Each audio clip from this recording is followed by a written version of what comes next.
Within 24 hours of a Nigerian judge sentencing him to life in prison, Nnamdi Kanu wasn't sent to the nearest facility. He was moved over 700 kilometers to the historic seat of the Sokoto Caliphate. The judge never ordered that. The executive branch chose it. Here's the payoff up front. This video breaks down three things: who actually made that decision, why one prominent Christian cleric is calling it a trophy, and what it signals about the road to 2027. While everyone's arguing about whether Kanu is a terrorist or a martyr, almost nobody is asking the more dangerous question. What does it mean that the Nigerian state can move a convicted man's body across the country as a message, and who was that message for? Quick facts. Nnamdi Kanu, leader of the proscribed indigenous people of Biafra, IPOB, was convicted on 7 terrorism-related counts on November 20, 2025, by Justice James Omotosho of the Federal High Court in Abuja and sentenced to life imprisonment. The judge's order was specific: detain him in any correctional facility in Nigeria except Kuje in Abuja, where he'd previously been held. Within a day, the DSS moved him, not to a nearby facility, but to the Nigerian Correctional Center in Sokoto. There is controversy as regards Nnamdi Kanu's missing file, and at the same time, we've seen pressure from the US government, from the United Nations, and at the same time from the Israeli government, Knesset, to be precise, as regards Nnamdi Kanu's freedom. And we are also hearing that the federal government are dialoguing and negotiating for Nnamdi Kanu's, release. October has been touted for his release. What do you think is making the federal government not, the appeal, not resuming Nnamdi Kanu's appeal? That's what surprised a lot of people, because the report we are getting that Mazen Nnamdi Kanu's case file is actually missing, or we're just watching and seeing that the federal government is about to cease fire, but is it what is actually delaying the appeal process after 3 months, bait that was put there on the table before the appeal court process will actually commence? A lot of people believe that by February, I think it should have elapsed by February, but you can see that Mazen Nnamdi Kanu has never appeared in court, and this has triggered a lot of questions asking what is actually going on. But the reports have it that the federal government, Bola Ahmed Tinubu, is trying to negotiate through the back door, to sit down with Mazen Nnamdi Kanu and all that, see what is going to come out of it. But Mazen Nnamdi Kanu is still insisting that his coming out should not be conditional, it should be unconditional. I think that's where the problem is, But how come? Because they wanted to tamper with the case file, because the United States government and the world leaders have already focused. Of course, the EU Parliament, everybody's talking about it, in Israel, in Germany, just all over the world, they are talking about the kind of law, that was used against Mazen Nnamdi Kanu. You see the reason why we are just hearing that Mazen Nnamdi Kanu's case file is missing, and the court appearance has been shifted till October, and we are hearing 25 or 26 or 27th of October, where before that time, Bola Ahmed Tinubu is already planning to see how he can negotiate his way and finally, maybe release Mazen Nnamdi Kanu before there's going to be another massive pressure. Remember that the Congress also made it very clearly that it is immediate, unconditional release of Mazen Nnamdi Kanu immediately. That's what was passed in that motion in the Congress, making Mazen Nnamdi Kanu the second black man to have been debated or discussed in one of the biggest, Senate Congress in the world, or one of the biggest institution of democracy in the world. I'm talking about the Congress, US Congress at this point now. So the motion has been set in place, and the bill, I believe, has been actually been passed. So I think that panic now led to federal government trying to see how they are going to, manipulate the case file, and we are just hearing Nnamdi Kanu's case file is missing. How? And that's the thing. People does not. The rumor is just spreading everywhere. Then what happened? Is there anything they're trying to do at this point in time because of the international pressure, because of the international attention Nnamdi Kanu's case has gotten? And at this point now, the federal government are looking at it that their hands are actually tied. A lot of people are also saying that Bola Ahmed Tinubu is definitely going to release Nnamdi Kanu because of elections, and they need to make sure that they confiscate or the possible destroy that case file. You can see the direction the whole thing is coming up with. But the delegates has been reported that visited Nnamdi Kanu in Sokoto prison, and Nnamdi Kanu stated it very clearly that his release is without any condition, and that is where the issue is. The fear that Nnamdi Kanu release might trigger a total collapse of Bola Ahmed Tinubu's second term ambition. But that is not our business. That is not what we want to know. That's not what the world is talking about. They're talking about the law that actually sent him to Sokoto prison.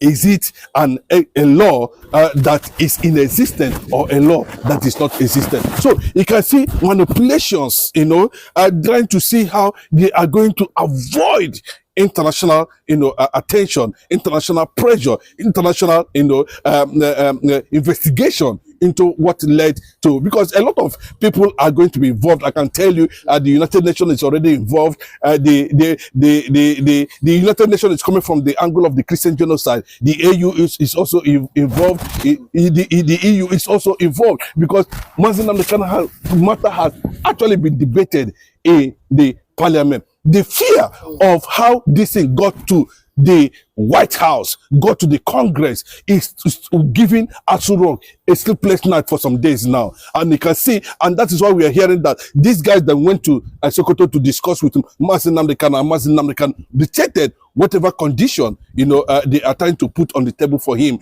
to grant his alleged presidential pardon. And Nnamdi Kanu is insisting that he did nothing wrong and he does not warranted to be here, that any condition attached to his release will definitely be rejected. But the whole thing is just playing out, even though we are also hearing that Nnamdi Kanu has sacked his own Ifeanyi Ejiofor, his personal lawyer, has been sacked officially now, and the whole thing seems to be, how can Nnamdi Kanu, while still in very active, very calculative, very focused, he knows what he wants to do, he knows what he wants to achieve at every point in time, that the Biafra struggle is not about Nnamdi Kanu. It's a collective responsibility. Of course, Nnamdi Kanu, anybody that's telling you that IPOB should be institutionalized, Nnamdi Kanu is already an institution, that need to be studied,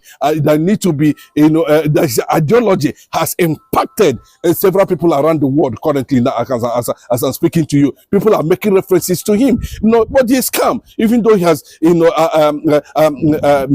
merited some level of, respect globally, for sticking to what he believes in, for not actually, giving up. It is not very easy. It's quite challenging for Nnamdi Kanu to have gone through this process. But for Nnamdi Kanu's case file to be missing, and at the process now we are seeing that Nnamdi Kanu has sacked some of his lawyers, and everybody should give him a particular space. Then for Nnamdi Kanu to defend himself, they are trying to bring lawyers to him. They are trying to bring legal luminaries to him. They are trying to bring sons to him, so that for him not to go to court or court of appeal and represent himself without a lawyer. And everything seems to be, working against the federal government at the end of the day. But I can tell you very clearly that Nnamdi Kanu totally rejected any form of a conditional release based on what Tinubu intend to achieve. One, the international condemnation over Nnamdi Kanu's trial. That is one. Two, the election 2027. He believed that if he releases Mazi Nnamdi Kanu, it stands chances of gaining the Biafran vote at the end of the day. And if he doesn't release him, then the issue is still continues in that regard, attracting more sanctions and more global condemnation over how they got to the level of imprisonment of somebody who has never carried any gun, whose only offense was just self-determination. I think Nigerian government is totally in crisis now. I think had I know should be the next thing they should be thinking at this point in time, because Tinubu himself has seen it very clearly that he is in a very unfavorable situation over Mazi Nnamdi Kanu's fate. You said Adaino. Don't forget that the counsel to the federal government, Awomolowo, was, they later said, told the appeal court that Nnamdi Kanu's, life sentence should be, returned to, death sentence, not life. Do you think that the federal government, just like you said, do you think they are regretting of not? The other time, let's not forget when Malami was in when he was the Minister of Attorney General of Nigeria. He said they should have tried Nnamdi Kanu when he was in Kenya. Do you think that, just like Malami was saying now, do you think that the Tinubu-led government and the council to Nigeria, do you think they regret not making sure that Nnamdi Kanu was sentenced to death? I think to an extent, global spotlight now is on this matter. Now. Yes, very clearly. I think they underrated Mazi Nnamdi Kanu. They didn't know how impactful Mazi Nnamdi Kanu is globally. They also didn't understand that Mazi Nnamdi Kanu is deeply rooted in his structures he created, having layers of, structures, over time, and knowing what to do at any particular time. Mazi Nnamdi Kanu is somebody we need to study. We need to begin to define his ideology and philosophy and the components that made him who he is today. I didn't think Bola Ahmed Tinubu and Buhari saw this thing coming. They thought it was just an ordinary agitation, but unfortunately, they didn't get it right. Yes, now the ball is on the court of Bola Ahmed Tinubu, and he seems to be quite confused and undecisive what is going to do at this point in time. And let me tell you, what actually broke the camel's back was what happened in U.S. Congress, and of course, how close James John is to Donald Trump. He's running for governorship in Georgia, and you saw the video very clearly. He was very close with Donald Trump. I can tell you that, and Donald Trump, he made it very clear that most of his bill has been passed by the U.S.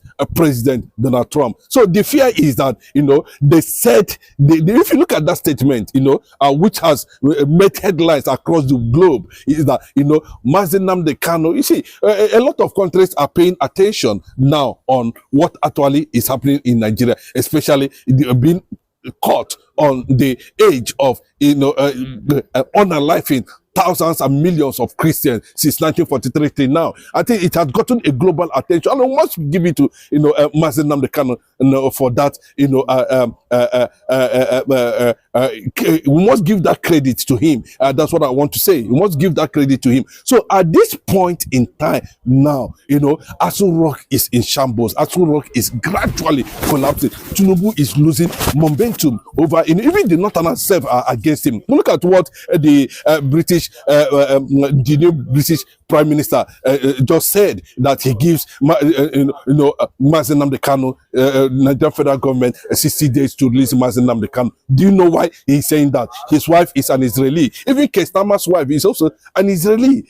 So, and yes, and they are, the position of what the diplomatic team did when they visited Israel just a few days ago, a few weeks ago. You saw what played out. The speaker of the Israeli Knesset Parliament, Amir Hanna, made it very clearly that we have gotten to the end of this matter, and they have agreed on this issue. And this is something that is shaking the Aso Rock,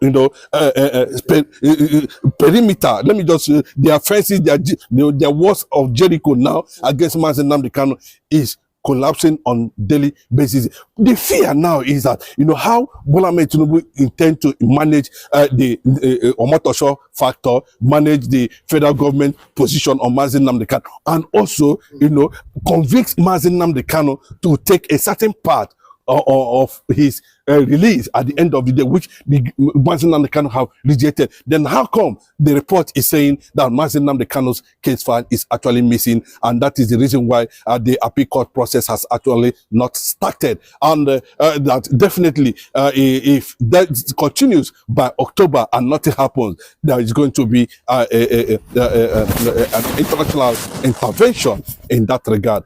Remember what they said is that Bola Ahmed Tinubu has every right to release Mazen Nnamdi Kanu, but at this point in time, he is in a dilemma, considering the fact that what the northern hegemony is going to react, what the Fulani agenda is going to react, what the Sokoto Caliphate is going to react, and I'm about heading to contest 2027 election. Would the Easterners actually give me that vote at the end of the day? Mazen Nnamdi Kanu has remained a very big factor that even the federal government executive council meeting cannot be able to digest and dialogue and arrive at a resolution as a result of the quagmire Bola Ahmed Tinubu, unfortunately, without knowing, underrated Mazen Nnamdi Kanu has found himself now.